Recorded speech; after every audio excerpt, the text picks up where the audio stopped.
ದೇವರು ಪ್ರೀತಿಸುವ ಪ್ರೀತಿಯ ಬಿಗ್ ಜೆ ಟಿ ವಿ ಪ್ರಿಯ ವೀಕ್ಷಕರಿಗೆ ನಮ್ಮ ಕರ್ತನಾದ ಯೇಸು ಕ್ರಿಸ್ತನ ಹೆಸರಿನಲ್ಲಿ ನಿಮ್ಮನ್ನು ವಂದಿಸಿ ಸ್ವಾಗತ ಬಯಸ್ತಿದ್ದೇವೆ. ಬನ್ನಿರಿ, ದೇವರ ವಾಕ್ಯವನ್ನು ನಾವು ಕೇಳಿಸಿಕೊಳ್ಳೋಣ. ದೇವರ ವಾಕ್ಯವನ್ನು ನಾವು ಯಾಕೆ ಕೇಳಿಸ್ಕೋಬೇಕು, ಯಾಕೆ ಅಧ್ಯಯನ ಮಾಡಬೇಕು ಎಂಬುದಕ್ಕೆ ಒಂದು ಕಾರಣ ಕೊಟ್ಟು ನಾನು ಮುಂದುವರಿಸ್ತೇನೆ. ಅದೇನೆಂದರೆ, ನಮ್ಮ ಕರ್ತನಾದ ಯೇಸು ಕ್ರಿಸ್ತನು ತಾನೇ ಕೊಟ್ಟ ಆನ್ಸರ್. ಏನದು? ಯೋಹಾನ ಸುವಾರ್ತೆ 5ನೇ ಅಧ್ಯಾಯ ಮತ್ತು 39ನೇ ವಚನದಲ್ಲಿ ಯಾಕೆ ದೇವರ ವಾಕ್ಯವನ್ನು ನಾವು ಅಧ್ಯಯನ ಮಾಡಬೇಕು ಎಂಬುದಕ್ಕೆ ನಮ್ಮ ಕರ್ತನಾದ ಯೇಸು ಕ್ರಿಸ್ತನು ಕೊಟ್ಟ ಆನ್ಸರ್ ಬೇರೆ ಯಾರೂ ಅಲ್ಲ, ದೇವಾದಿ ದೇವನು ರಾಜಾದಿ ರಾಜನು ಆಗಿರುವಂಥ ನಮ್ಮ ಕರ್ತನಾದ ಯೇಸು, ಸೃಷ್ಟಿಕರ್ತನು, ಸತ್ಯದೇವರು, ನಿತ್ಯ ಜೀವವಾಗಿರುವ ಆತನು ಕೊಟ್ಟಂಥ ಆನ್ಸರ್ ಏನಿದೆ? ಯೋಹಾನ 5:39, ಶಾಸ್ತ್ರಗಳಿಂದ ನಿತ್ಯ ಜೀವವು ದೊರೆಯುತ್ತದೆಂದು ನೀವು ನೆನೆಸಿ ಅವುಗಳನ್ನು ವಿಚಾರಿಸುತ್ತೀರಲ್ಲ ಅಂತ ಹೇಳಿದರೆ ಅಧ್ಯಯನ ಮಾಡುತ್ತಿದ್ದೀರಲ್ಲ ಅಂತ ಹೇಳ್ಬೋದು. ಹಾಗಾದರೆ ಯಾಕೆ ಬೈಬಲ್ ಸ್ಟಡಿ ಮಾಡಬೇಕು? ಒಂದು ದೊಡ್ಡ ಕಾರಣ ಇದೆ. ಏನದು? ನಿತ್ಯ ಜೀವ ದೊರೆಯುತ್ತದೆ. ಜಾನ್ 5:39. ದೇವರ ವಾಕ್ಯದಿಂದ ನಮಗೆ ಲಭ್ಯವಾಗುವಂಥ ಉಪಯುಕ್ತವಾಗುವಂಥದ್ದೇನು? ನಿತ್ಯ ಜೀವ. ಹಾಗಾದರೆ ಇದು ಒಂದು ಕಾರಣ ಸಾಕಲ್ವಾ ಯಾಕೆ ನಾವು ದೇವ್ರ ವಾಕ್ಯಕ್ಕೆ ಇಂಪಾರ್ಟೆನ್ಸ್ ಕೊಡಬೇಕು? ಯಾಕಂದರೆ ಅದರಲ್ಲಿ ನಿತ್ಯ ಜೀವ, ಇಟರ್ನಲ್ ಲೈಫ್ ಅಂದರೆ ದೇವರಂತೆ ಜೀವಿಸುವುದು, ಗಾಡ್ ಕೈಂಡ್ ಆಫ್ ಲೈಫ್, ದೇವರ ಹಾಗೆ ಜೀವಿಸುವಂಥದ್ದು. ಇಟರ್ನಲ್ ಲೈಫ್ ಅಂದರೆ ದೇವರ ಜೀವ, ದೇವರಂತೆ ಜೀವಿಸುವುದು, ದೇವರ ಹಾಗೆ ಜೀವಿಸುವುದು, ದೇವರಿಗಾಗಿ ಜೀವಿಸುವುದು. ನಿತ್ಯ ಜೀವ ಅಂದರೆ ದೇವರು ನಮ್ಮಲ್ಲಿ ಜೀವಿಸುವುದು. ಅದು ಯಾವ ರೀತಿಯಾಗಿ ಸಿಗ್ತದೆ? ನಮಗೆ ದೇವರ ವಾಕ್ಯದಿಂದ ಸಿಗುತ್ತದೆ. ಆದ ಕಾರಣ ನಾವು ಯೆರೆಮೀಯನ ಗ್ರಂಥ 6ನೇ ಅಧ್ಯಾಯವನ್ನು ಅಧ್ಯಯನ ಮಾಡಿಕೊಳ್ಳುವಾಗ ಯೋಹಾನ 5:39 ನೆನಪಿಟ್ಕೊಳ್ಳೋಣ. ಅದೇನೆಂದರೆ, ನಿತ್ಯ ಜೀವ ಶಾಸ್ತ್ರಗಳನ್ನು ಅಂತ ಯೇಸು ಸ್ವಾಮಿ ಹೇಳಿದಾಗ ಯಾವುದ್ರ ಬಗ್ಗೆ ಹೇಳಿದರು? ಹೊಸ ಒಡಂಬಡಿಕೆಯ ಬಗ್ಗೆ ಅಲ್ಲ ಹೇಳಿದ್ದು, ಹಳೆ ಒಡಂಬಡಿಕೆಯ ಬಗ್ಗೆ ಯೇಸು ಸ್ವಾಮಿ ಶಾಸ್ತ್ರಗಳಂತ ಹೇಳಿದ್ದು. ಯಾಕಂತ ಹೇಳಿದರೆ, ಯೇಸು ಸ್ವಾಮಿ ಕಾಲದಲ್ಲಿ ಹೊಸ ಒಡಂಬಡಿಕೆ ಇರಲಿಲ್ಲ.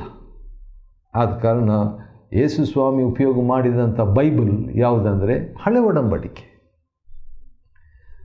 ಆದ ಕಾರಣ ಈಗ ನಾವು ಯೇಸು ಸ್ವಾಮಿ ಉಪಯೋಗ ಮಾಡಿದಂಥ ಬೈಬಲನ್ನು ನಾವು ಉಪಯೋಗ ಮಾಡ್ತಾ ಇದ್ದೀವಿ. 6ನೇ ಅಧ್ಯಾಯ ಯೆರೆಮೀಯನ ಗ್ರಂಥ, ಅದರಲ್ಲಿ ನೋಡುವಾಗ ದೇವರು ಬಹಳಷ್ಟು ಸ್ಟ್ರಾಂಗ್ ಆದಂಥ ಸಮಸ್ಯೆಗಳನ್ನು ಇಲ್ಲಿ ಇಡ್ತಾ ಇದ್ದಾರೆ.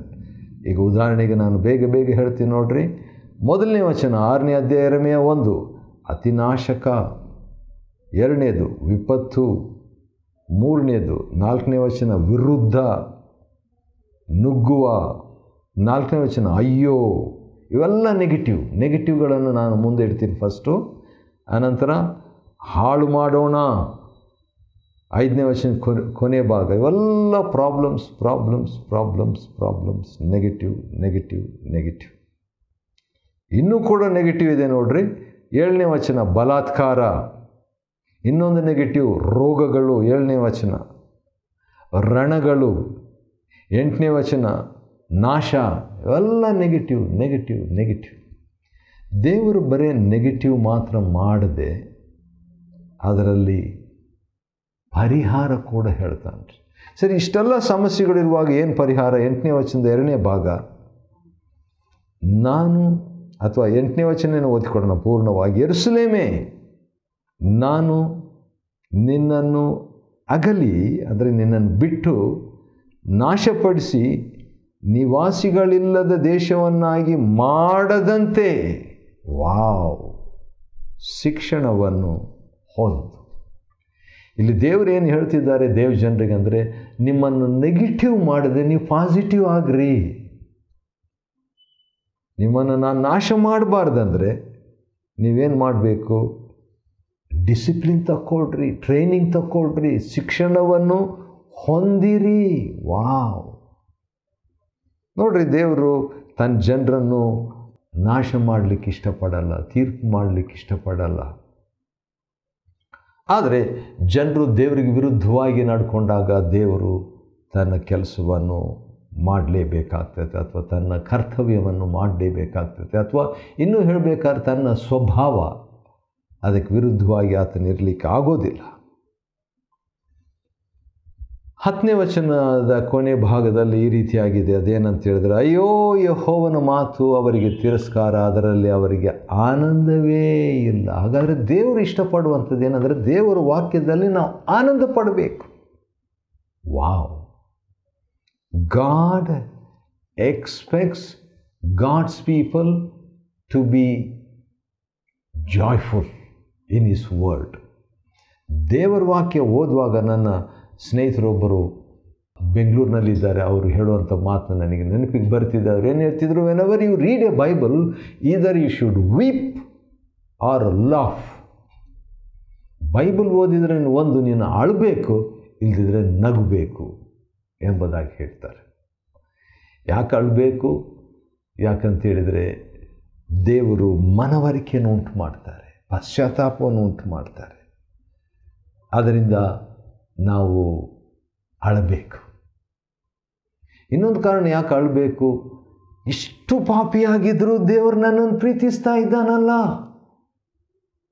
ಎಂಬ ಕಣ್ಣೀರು, ಕೃತಜ್ಞತೆಯಿಂದ. ಅದಕ್ಕಾಗಿ ಅಳಬೇಕು. ಯಾಕೆ ನಗಬೇಕು? ದೇವರ ವಾಕ್ಯ ನಿಕ್ಷೇಪ. God's word is treasure. ಕೀರ್ತನೆಗಾರನು ಇದರ ವಿಷಯದಲ್ಲಿ ಬಹಳಷ್ಟು ಹೇಳಿದ್ದಾನ್ರಿ. ಆದ ಕಾರಣ ಅದನ್ನೆಲ್ಲ ನಾವು ನೋಡಲಿಕ್ಕೆ ಸಮಯ ಇಲ್ಲ. ಆದರೂ ಕೂಡ ಕೀರ್ತನೆಗಾರನು ಹೇಳುವಂಥ ಒಂದೊಂದು ಮಾತು ನನಗೆ ಭಾಳ ಹಿಡಿಸ್ತದೆ. ಯಾಕಂತೇಳಿದರೆ ದೇವರ ವಾಕ್ಯವು ನನಗೆ ಎಷ್ಟು ರುಚಿಯಾಗಿದೆ. ಕೀರ್ತನೆ 119ನೇ ಅಧ್ಯಾಯ 103ನೇ ವಚನದಲ್ಲಿ ದೇವರ ವಾಕ್ಯ ರುಚಿಯಾಗಿದೆ ಎಂಬಂಥ ಮಾತನ್ನು ಆತನು ಹೇಳುವಾತನಾಗಿದ್ದಾನ್ರಿ. ಹೌದು, ನಿನ್ನ ವಾಕ್ಯದಲ್ಲಿ ನನಗೆ ಆನಂದಕರವಾಗಿದೆ, ಸ್ಥಿರವಾಗಿದೆ, ಅದು ಬಹಳ ಅಮೂಲ್ಯವಾದದ್ದು ಎಂಬ ಮಾತನ್ನು ಕೀರ್ತನೆಗಾರನು ಹೇಳ್ತಾನೆ. ಇರಲಿ, ಯೆರೆಮೀಯನ ಗ್ರಂಥ 6ನೇ ಅಧ್ಯಾಯಕ್ಕೆ ನಾವು ಬಂದಾಗ ಆನಂದ ಅವ್ರಿಗಿಲ್ಲ ಎಂಬ ಮಾತನ್ನು ದೇವರು 6ನೇ ಅಧ್ಯಾಯ 10ನೇ ವಚನದಲ್ಲಿ ಹೇಳ್ತಾರೆ. ಆದ ಕಾರಣ 11ನೇ ವಚನ ಭಾಳ ವಿಚಿತ್ರವಾದಂಥ ಒಂದು ಮಾತು. ದೇವರ ವಾಕ್ಯದಲ್ಲಿ ಯಾರೂ ಸಂತೋಷ ಪಡಲಿಲ್ಲ ಅಂತೆ. ಆದ ಕಾರಣ ಯೆಹೋವನ ರೋಷವು ನನ್ನಲ್ಲಿ ತುಂಬಿ ತುಳುಕುತ್ತದೆ. I didn't see people rejoicing in the word of God, therefore the anger of the Lord burnt in me. ಯೆರೆಮೀಯನ ಒಂದು ಸಾಕ್ಷಿ. ಸರಿ, ಹಾಗೆ ಮುಂದೆ ನಾವು ಓದುವಾಗ ಮತ್ತೆ ದೇವರು ಪ್ರಾಬ್ಲಮ್ ತರ್ತಾರೆ. ಪ್ರಾಬ್ಲಮ್ ತಗೊಂಬರ್ತಾರೆ, ಸೊಲ್ಯೂಷನ್ ತರ್ತಾರೆ, ಪ್ರಾಬ್ಲಮ್ ತರ್ತಾರೆ, ಸೊಲ್ಯೂಷನ್ ಹೇಳ್ತಾರೆ, ಪ್ರಾಬ್ಲಮ್ ತರ್ತಾರೆ, ಸೊಲ್ಯೂಷನ್ ಹೇಳ್ತಾರೆ. ಆ ರೀತಿಯಾಗಿ ಒಂದು ಪ್ರಾಬ್ಲಮ್ ಏನಂತ ಹೇಳಿದರೆ, ಇವೆಲ್ಲ ಅನ್ಯರ ಪಾಲಾಗ್ತದೆ ಅಂತ 12ನೇ ವಚನ, ಜಡ್ಜ್ಮೆಂಟ್. ಹೌದು, ಅದಕ್ಕೆ ಕಾರಣ ಪ್ರವಾದಿಗಳು, ಯಾಜಕರು, ಇವರೆಲ್ಲ ಮೋಸ ಮಾಡ್ತಾರಂತೆ. ನಾಯಕರು ಮೋಸ ಮಾಡ್ತಾರೆ. 13ನೇ ವಚನ ಹೇಗೆ ಮೋಸ ಮಾಡ್ತಾರೆ? ಮೇಲಾಗದಿದ್ದರೂ ಮೇಲು ಮೇಲು ಎಂದು ಹೇಳಿ ನನ್ನ ಜನರ ಗಾಯವನ್ನು ಮೇಲೆ ಮೇಲೆ ವಾಸಿ ಮಾಡ್ತಾರೆ. 14ನೇ ವಚನ, ಯೆರೆಮೀಯ 6:14, ಮೇಲೆ ಮೇಲೆ ವಾಸಿ ಅಂತೆ. ಅಂದರೆ ಅರ್ಥ, ಅವರಿಗೆ ಒಳಗಿನ ಪ್ರಾಬ್ಲಮ್ ಇದೆ, ದೇವ ಜನರಿಗೆ ಅದು ಪಾಪ. ಆದರೆ ಮೇಲೆ ಮೇಲೆ ಸ್ವಲ್ಪ ಪ್ರವಾದನೆ, ಸ್ವಲ್ಪ ಯಾಕಂದರೆ ಮೇಲಾಗ್ತದಂಥ ಒಂದು ಪ್ರವಾದನೆ ಅವ್ರು ಹೇಳಿಬಿಟ್ಟು ಆ ರೀತಿಯಾಗಿ ಮಾಡ್ತಾರಂತೆ. 15ನೇ ವಚನ, ಅಸಹ್ಯ ಕಾರ್ಯಗಳನ್ನು ಮಾಡಿ ಅವಮಾನಕ್ಕೆ ಗುರಿಯಾದರೂ ಎಳ್ಳಷ್ಟು ನಾಚಿಕೆ ಪಡಲಿಲ್ಲ. ಅಂದರೆ God expects God's people to be ashamed sometimes. There is a power in being ashamed also. ನಾಚಿಕೆಯಲ್ಲಿ ಕೂಡ ಶಕ್ತಿ ಇದೆ ಎಂಬುದಾಗಿ ನಾವು ನೋಡ್ತೇವೆ. ಆದ ಕಾರಣ 15ನೇ ವಚನ, ನಾನು ದಂಡಿಸುವ ಸಮಯದಲ್ಲಿ ಮುಗ್ಗರಿಸುವರು, ಐ ವಿಲ್ ಜಡ್ಜ್ ದಮ್ ಎಂಬುದಾಗಿ ದೇವರು ಹೇಳಿಬಿಟ್ಟು 16ನೇ ವಚನದಲ್ಲಿ ಒಂದು ಸೊಲ್ಯೂಷನ್ ದೇವರು ಕೊಡ್ತಾರೆ. ಇಷ್ಟೆಲ್ಲ ಜಡ್ಜ್ಮೆಂಟ್ ದೇವರು ಮಾತಾಡಿಬಿಟ್ಟು, ಪ್ರಾಬ್ಲಮ್ಸ್ ಎಲ್ಲ ಮಾತಾಡಿಬಿಟ್ಟು ಈಗ ಪರಿಹಾರ ಕೊಡ್ತಿದ್ದಾರೆ. ಏನು ಪರಿಹಾರ ಕೊಡ್ತಾರೆ ನೋಡೋಣ ಬನ್ನಿರಿ. ಭಾಳ ಚೆನ್ನಾಗಿದೆ 6ನೇ ಅಧ್ಯಾಯ 16ನೇ ವಚನ. ಅದೇನಂತ ಹೇಳಿದ್ರೆ, ಯೆಹೋವನು ಹೀಗೆ ನುಡಿಯುತ್ತಾನೆ, ದಾರಿಗಳು ಕೂಡುವ ಸ್ಥಳದಲ್ಲಿ ನಿಂತುಕೊಂಡು ನೋಡಿ ಪುರಾತನ ಮಾರ್ಗಗಳು ಯಾವುವು, ಆ ಸನ್ಮಾರ್ಗವು ಎಲ್ಲಿ ಎಂದು ವಿಚಾರಿಸಿ ಅದರಲ್ಲೇ ನಡೀರಿ. ನೀವು ರಿಸರ್ಚ್ ಮಾಡಿರಿ, ಏನಾದರೂ ಸ್ವಲ್ಪ ಹೋಮ್ವರ್ಕ್ ಮಾಡಿರಿ, ಅಸೈನ್ಮೆಂಟ್ ತಗೊಳ್ರಿ. ಏನಾದರೂ ಸಮಸ್ಯೆಗಳು ಬಂದರೆ ನಾನೇನು ಮಾಡ್ತೀನಿ, ಒಂದು ರಿಸರ್ಚ್ ಮಾಡಿಬಿಡ್ತೀನಿ, ಚಿಕ್ಕ ರಿಸರ್ಚ್. ದೇವರು ಕೂಡ ಹೇಳೋದೇನು, ಇವೆಲ್ಲ ಪ್ರಾಬ್ಲಮ್ಸ್ ಇದೆ, ಎಲ್ಲ ನಕಾರಾತ್ಮಕವಾದವಿದೆ, ಎಲ್ಲ ಶಾಪಗಳಿದೆ, ಸಮಸ್ಯೆಗಳಿದೆ, ಕಾರ್ಗತ್ತಲಿದೆ. ಆದ ಕಾರಣ ಏನು ಮಾಡಿರಿ, ವಿಚಾರಿಸ್ರಿ, ಅದರಲ್ಲೇ ನಡೀರಿ. ಆ ರೀತಿಯಾಗಿ ನಡೆದರೆ ಏನಾಗ್ತದೆ, ವರ್ಸ್ 16 6ನೇ ಅಧ್ಯಾಯ 16ನೇ ವಚನದ 2ನೇ ಭಾಗ, ಇದರಿಂದ ನಿಮ್ಮ ಆತ್ಮಗಳಿಗೆ ವಿಶ್ರಾಂತಿ ಸಿಕ್ಕುವುದು. Your soul will get rest. ಕೆಲವು ಸಾರಿ ಯಾರಾದರೂ ತೀರ್ಕೊಂಡ್ರೆ ಏನಂತ ಬರೀತಾರೆ ಸಮಾಧಿಯಲ್ಲಿ, ರೆಸ್ಟ್ ಇನ್ ಪೀಸ್. ಇಂಥವರು ಇಂಥ ಕಡೆ ರೆಸ್ಟ್ ಮಾಡ್ತಿದ್ದಾರಂತೆ. ಆದರೆ ನನ್ನ ಆತ್ಮಿಕ ನಾಯಕನು ನನಗೆ ಹೇಳಿಕೊಟ್ಟಂಥ ಒಂದು ವಿಷಯ ಹೇಳಲಿಕ್ಕೆ ಇಷ್ಟಪಡ್ತೀನಿ. ಅದೇನೆಂದರೆ, when you die to yourself, ನಿನ್ನ ಸ್ವಾರ್ಥಕ್ಕೆ ನೀನು ಸತ್ತರೆ, you will experience that peace and rest from God. ದೇವರಿಂದ ಆ ಒಂದು ವಿಶ್ರಾಂತಿ, ಸಮಾಧಾನ ನೀನು ಹೊಂದಿಕೊಳ್ತಿ ಅಂತ ಹೇಳಿಕೊಟ್ರು. ಅದು ನಿಜ. ಆದರೆ ಅದೇ ಸಂದರ್ಭದಲ್ಲಿ ರಹಸ್ಯ ಕೂಡ. ಮುಂದೆ ನಾವು ನೋಡೋಣ 19ನೇ ವಚನದಲ್ಲಿ ಯಾಕೆ ದೇವರು ಜಡ್ಜ್ಮೆಂಟ್ ಕೊಡ್ತಿದ್ದಾರೆ ಎಂಬುದಕ್ಕೆ ಕಾರಣ ಕೊಡ್ತಿದ್ದಾರೆ.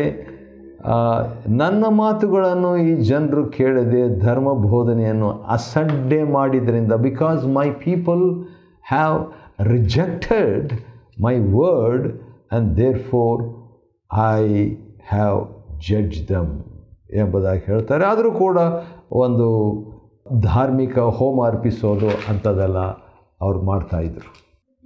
ಆದ ಕಾರಣ ದೇವರು ಹೇಳ್ತಾರೆ 21ನೇ ವಚನದಲ್ಲಿ, ನಾನು ಆತಂಕವನ್ನು ಒಡ್ಡುವೆನು ಎಂಬುದಾಗಿ ಹೇಳಿಬಿಟ್ಟು 23ನೇ ವಚನದಲ್ಲಿ ದೇವರು ಹೇಳ್ತಾರೆ, ಕ್ರೂರರಾದಂಥ ಕೆಲವು ವೈರಿಗಳನ್ನು ನಾನು ಕಳಿಸ್ಕೊಡ್ತೇನೆ. I will send the enemies. ಅಂದರೆ ಇದು ಮೋಸ್ಟ್ಲಿ ಬ್ಯಾಬಿಲೋನಿಯನ್ಸ್, ಬಾಬೇಲ್ನವರು. ಯಾಕಂದ್ರೆ ಭಾಳ ರಫ್ ಆಗಿರುವಂಥ ವೈರಿಗಳು.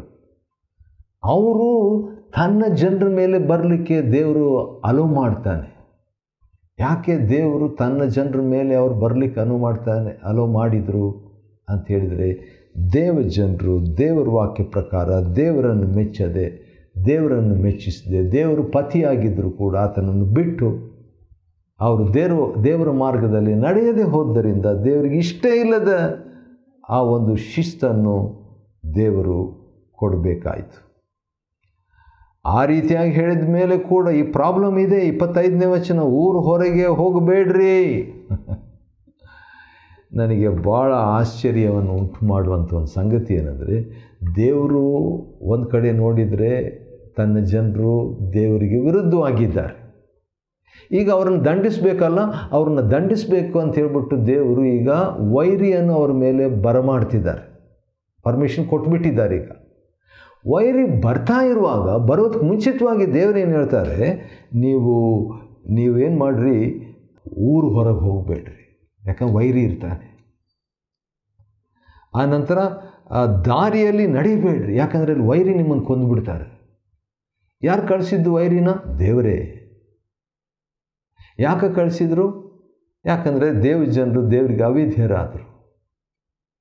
ಈಗ ದೇವರೇ ಏನು ಹೇಳ್ತಿದ್ದಾರೆ, ಹೊರಗೆ ಹೋಗಬೇಡ್ರಿ, ನಡಿಬೇಡ್ರಿ. ಯಾಕೆ ದೇವರು ಹಂಗೆ ಹೇಳ್ಕೊಡ್ತಿದ್ದಾರೆ? 25ನೇ ವಚನ ಕೊನೆ ಭಾಗ, ಶತ್ರುವಿನ ಕತ್ತಿ ಇದೆ, ಕತ್ತಿ ತಗೊಂಡು ಬರ್ತಾ ಇದ್ದಾರೆ, ಆದ ಕಾರಣ ಹೊರಗೆ ಹೋಗ್ಬೇಡ್ರಿ. ಒಂದು ಕಡೆ ದೇವರು ನ್ಯಾಯವಂತನು, ಈಸ್ ಎ ಜಡ್ಜ್ಮೆಂಟ್ ಕೊಡಬೇಕು, ಶಿಕ್ಷೆ ಕೊಡಬೇಕು.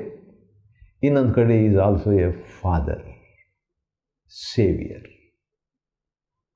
ಹಸ್ಬೆಂಡ್. ನಾನೇ ನಿಮ್ಮ ಪತಿ, ಐ ಆಮ್ ಯುವರ್ ಮೇಕರ್. ನನ್ನ ಜನರಿಗೆ ದುಃಖ ಆಗೋದು ನನಗಿಷ್ಟ ಇಲ್ಲ ಅನ್ನುವಂತೆ. ಆ ರೀತಿ ಎಲ್ಲ ಹೇಳ್ಬಿಟ್ಟು 26ನೇ ವಚನದಲ್ಲಿ ಸೊಲ್ಯೂಷನ್ ದೇವರು ಹೇಳ್ಕೊಡ್ತಿದ್ದಾರೆ. ಏನು? ನನ್ನ ಪ್ರಜೆ ಎಂಬ ಯುವತಿಯೇ, ಗೋಣಿತಟ್ಟನ್ನು ಸುತ್ತಿಕೊಂಡು ಬೂದಿಯಲ್ಲಿ ಬಿದ್ದು ಹೊರಳಾಡು. ಹೌದು, ನೀನು ಪಶ್ಚಾತ್ತಾಪ ಪಟ್ಟರೆ ಏನಾಗ್ತದೆ? ಆ ಜಡ್ಜ್ಮೆಂಟು ತಪ್ಪುತ್ತದೆ, ಜಡ್ಜ್ಮೆಂಟ್, ಆ ಶಿಕ್ಷೆ ನಿನಗೆ ದೊರೆಯೋದಿಲ್ಲ ಅನ್ನೋ ರೀತಿಯಲ್ಲಿ. 6ನೇ ಅಧ್ಯಾಯ 29ನೇ ವಚನ, ಯೆಹೋವನು ನನಗೆ, ನಾನು ನಿನ್ನನ್ನು ನನ್ನ ಜನವೆಂಬ ಅದುರಿಗೆ ಶೋಧಕನನ್ನಾಗಿ ನೇಮಿಸಿದ್ದೇನೆ. I have made you a surveyor. ಒಂದು ಸರಿ ನನ್ನ ಆತ್ಮಿಕ ನಾಯಕರು, ನನ್ನ ಆತ್ಮಿಕ ತಂದೆ ಹತ್ರ ಮಾತಾಡುವಾಗ ಅವ್ರು ಹೇಳಿದರು, ಇಡೀ ಬೈಬಲ್ನಲ್ಲಿ 2 ವಾಕ್ಯ ಮಾತ್ರ ನಾನು ಅಂಡರ್ಲೈನ್ ಮಾಡಿದ್ದೇನೆ, ಆದಿಕಾಂಡದಿಂದ ಪ್ರಕಟಣೆವರೆಗೆ ನಾನು ಅಂಡರ್ಲೈನ್ ಮಾಡಲೇ ಇಲ್ಲ ಅಂತ ಹೇಳಿದರು. ನನಗೆ ಭಾಳ ಆಶ್ಚರ್ಯ ಆಗೋಯ್ತು. ಅದೇನಪ್ಪ ಇದು, ನಾನು ಪ್ರತಿ ಪೇಜಿಗೆ ಎಷ್ಟೊಂದು ಅಂಡರ್ಲೈನ್ ಮಾಡಿಬಿಟ್ಟಿದ್ದೀನಿ ಕಲರ್ ಆಗಿ. ಆದರೆ ನನ್ನ ಆತ್ಮಿಕ ನಾಯಕರು ಬೈಬಲ್ನ ಆದಿಕಾಂಡದಿಂದ ಪ್ರಕಟಣೆವರೆಗೆ ಅಂಡರ್ಲೈನ್ ಮಾಡಿಲ್ಲ ಅಂತ 2 ವಾಕ್ಯ ಅಷ್ಟೇ ಅಂಡರ್ಲೈನ್ ಮಾಡಿದ್ದಾರಂತೆ. ಬ್ರದರ್, ಯಾವುದ ವಾಕ್ಯ ಅಂತ ಹೇಳುವಾಗ ಜೆರೆಮಾಯ ಚಾಪ್ಟರ್ 6 ವರ್ಸ್ 27 ಅದನ್ನು ಅಂಡರ್ಲೈನ್ ಮಾಡಿದ್ರಂತೆ. ಯಾಕೆ ಬ್ರದರ್ ಈ ವಾಕ್ಯವನ್ನಷ್ಟೇ ನೀವು ಅಂಡರ್ಲೈನ್ ಮಾಡಿದ್ದೀರಿ? This is the first verse I have underlined ಅಂತ ಹೇಳಿದರು. ಯಾಕೆ ಅಂತ ಹೇಳಿದರೆ ಅವರು ಹೇಳಿದರು, God spoke specifically to me and that's why underlined. ಏನಂತ? ನಾನು ನಿನ್ನನ್ನು ನನ್ನ ಜನರಿಗೆ ಶೋಧಕನನ್ನಾಗಿ ನೇಮಿಸಿದ್ದೇನೆ, ನೀನು ಅವರ ನಡತೆಯನ್ನು ಪರೀಕ್ಷಿಸಿ ತಿಳಿದುಕೊಳ್ಳಬೇಕು ಎಂಬುದಾಗಿ. You must know their ways, that's why I made you as a surveyor or a tester or a searcher ಅಂತ ಹೇಳಿಬಿಟ್ಟು. ಅದು ಒಂದು ವಾಕ್ಯ.